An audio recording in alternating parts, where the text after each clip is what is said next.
और शुरुआत 10 बजे की 10 ब्रेकिंग के साथ पहली बड़ी खबर। हांगकांग के ताइपो अग्निकांड में मरने वालों का आंकड़ा 44 पहुंच गया है। वहीं आग की चपेट में आने वाले 29 घायलों की हालत गंभीर बताई जा रही है। वांगफो कोर्ट हाउसिंग सोसाइटी अग्निकांड में 250 से ज्यादा लोग लापता हैं। फायर ब्रिगेड की 700 गाड़ियां आग बुझाने में लगातार जुटी हुई है। आग लगने की खबर मिलते ही 57 एम्बुलेंस मौके पर पहुंच गई, लोगों को अस्पताल पहुंचाना शुरू कर दिया। वहीं प्रशासनिक लोगों ने बड़े पैमाने पर रेस्क्यू ऑपरेशन चलाया है।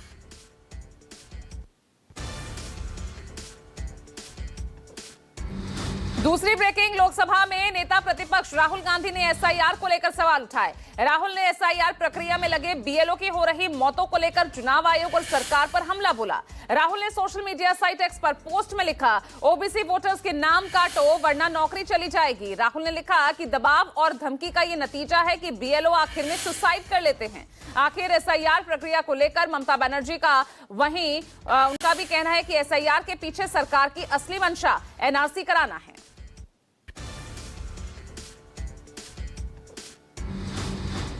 तीसरी ब्रेकिंग, एसआईआर प्रक्रिया को लेकर चुनाव आयोग ने यहां पर अपना रुख स्पष्ट कर दिया है।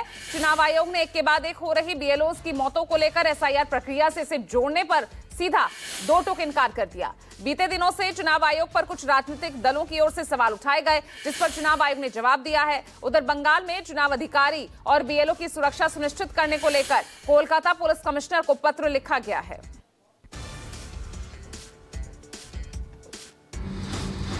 चौथी ब्रेकिंग, राबड़ी देवी को सरकारी आवास खाली करने के लिए नोटिस पर आरजेडी भड़क गई। आरजेडी प्रदेश अध्यक्ष मंगनी लाल मंडल ने कहा, किसी भी हालत में राबड़ी देवी का आवास खाली नहीं किया जाएगा। ये लालू परिवार को अपमानित करने की साजिश है। मंगनी लाल ने कहा कि 20 साल से नीतीश कुमार सीएम हैं और उन्होंने ऐसा फैसला क्यों नहीं लिया। जानकारी के मुताबिक 20 साल बाद लालू परिवार को 10 सर्कुलर रोड स्थित सरकारी आवास खाली करने का नोटिस मिला है।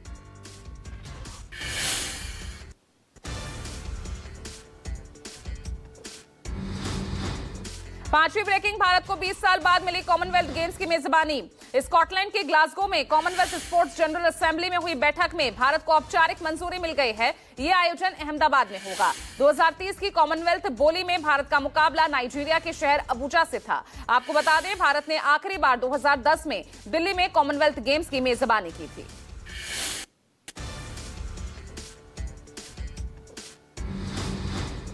छठी ब्रेकिंग, केंद्रीय मंत्री शिवराज सिंह चौहान आज मोगा के रणसिंह कला गांव में किसानों से संवाद करेंगे। यहां के किसानों ने बीते 6 सालों से पराली नहीं जलाई है, बल्कि पराली का प्रबंधन कर अपनी मिट्टी को उपजाऊ बनाया है। अब खेतों में 30% कम रासायनिक खाद का उपयोग कर रहे हैं। इसके अलावा शिवराज सिंह दोपहर में जालंधर के उधम सिंह नगर में मनरेगा के लाभार्थियों से चर्चा करेंगे। इसके अलावा शाम को आईसीएआर के केंद्रीय आलू अनुसंधान केंद्र जालंधर में किसानों से भी संवाद करेंगे।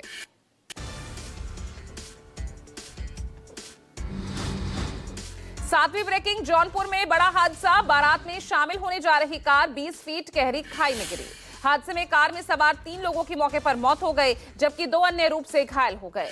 सभी वाराणसी के कैंट थाना क्षेत्र के रहने वाले बताए जा रहे हैं। घायलों को प्राथमिक उपचार के बाद बेहतर इलाज के लिए वाराणसी ट्रॉमा सेंटर रेफर किया गया है।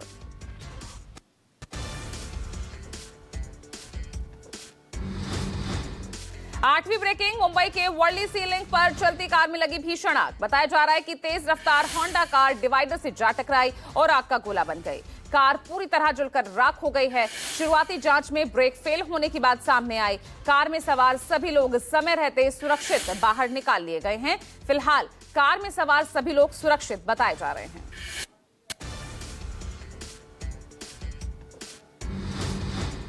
9वीं ब्रेकिंग, बिहार में बनी एनडीए की नई सरकार का नया मॉड्यूल देखने को मिल रहा है। यूपी की तर्ज पर बिहार में भी बुलडोजर एक्शन शुरू हो गया है। राजधानी पटना समेत कई शहरों में अवैध कब्जाधारियों के लिए अब उनके खिलाफ ये अभियान शुरू हुआ है। उधर बुलडोजर कार्रवाई पर गृह मंत्री सम्राट चौधरी ने कहा कि अपराध और अराजकता के खिलाफ अभियान जारी है और इसके लिए नीतीश मॉडल को और मजबूत करेंगे।